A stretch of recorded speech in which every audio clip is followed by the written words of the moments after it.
تھے وہ بھی دن کے خدمت استاد کے عوض، تھے وہ بھی دن کے خدمت استاد کے عوض، چاہتا تھا دل کہ ہدیہ دل پیش کیجیے، بدلا زمانہ ایسا کہ لڑکا پس از سبق کہتا ہے ماسٹر سے بل پیش کیجیے۔ ان دو شعروں میں استادوں کی جائے تعلیم یعنی درسگاہوں میں اپنے علم و فن کے خزانوں کے منہ نہ کھولنا اور بچوں کو پرائیویٹ ٹیوشن کی جانب راغب اور مجبور کرنے کی کہانی پوشیدہ ہے۔ اور کیا یہ حکمت عملی کسی لالچ کی غماز نہیں ہے، اور یہ دروغ پھیلی نہیں ہے جو کہ دروغ گوئی یعنی جھوٹ ہی کی جڑواں بین ہے۔ ڈاکٹر اور حکیم پیچیدہ نظام ہائے تشخیص کا سہارا لے کر ہم غریبوں کی مصیبت کا اڑاتے ہیں مذاق، یوں کہ ہر کس و ناقص کو سر درد کے مداوا کے لیے بھی سی ٹی سکین اور ایم آر آئی کروانے پر مجبور کرتے ہیں۔ سرکاری ہسپتالوں میں متعین میڈیکل آفیسرز مریضوں کو اپنے پرائیویٹ کلینکس پر رابطے کی تلقین کرتے ہیں۔ یہ پریکٹس مالی منفعت کا لالچ ہے کہ نہیں، اور اپنے فرائض منصبی کی ادائیگی میں بخل ہے کہ نہیں، اور یہی پہلو تہی دروغ پھیلی ہوتی ہے اور یہی جھوٹ ہوتا ہے۔ اپنے معاشرے کے جس بھی فرد اور جس بھی شعبہ روزگار کے رموز و اوقاف کو سمجھنے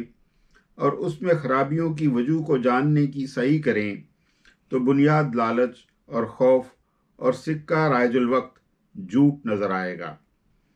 اس میں ایک بس ہاکر سے لے کر کمپنی کے مالک تک،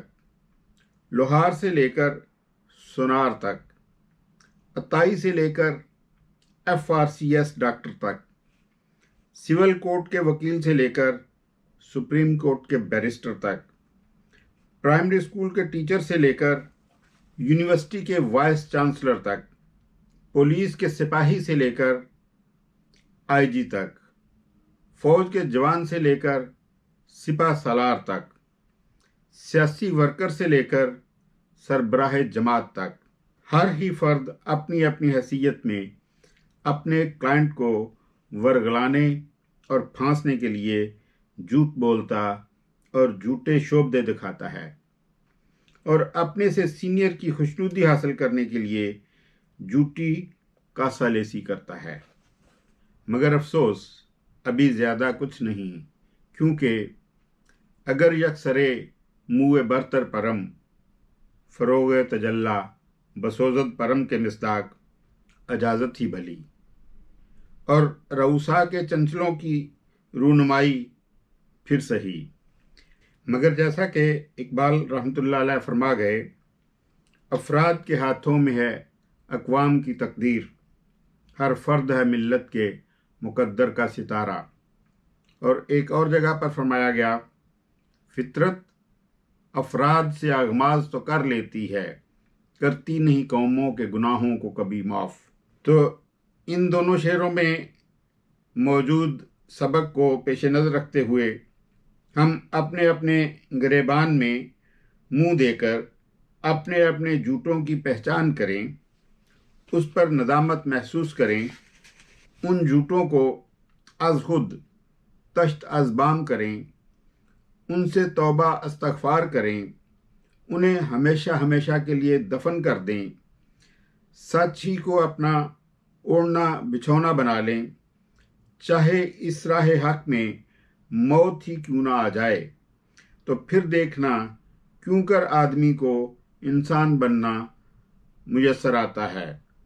کیونکہ بقول اقبال، موتی سمجھ کے شانے کریمی نے چن لیے، موتی سمجھ کے شانے کریمی نے چن لیے، قطرے جو تھے میرے ارک انفعال کے، اور کیوں کر قوم بستر ناسور سے تندرست و توانا ہو کر نہ اٹھے، اور دنیا کی غاصب طاقتوں کی آنکھوں میں آنکھیں ڈال کر نہ کہے، ہم سے نبرد کا شوق ہے جن کو، ہم سے نبرد کا شوق ہو جن کو، جائیں تسخیر کائنات کریں. کلام فیض احمد فیض. وآخر دعوانا ان الحمد للہ رب العالمین. انشاءاللہ see you soon again. اللہ حافظ.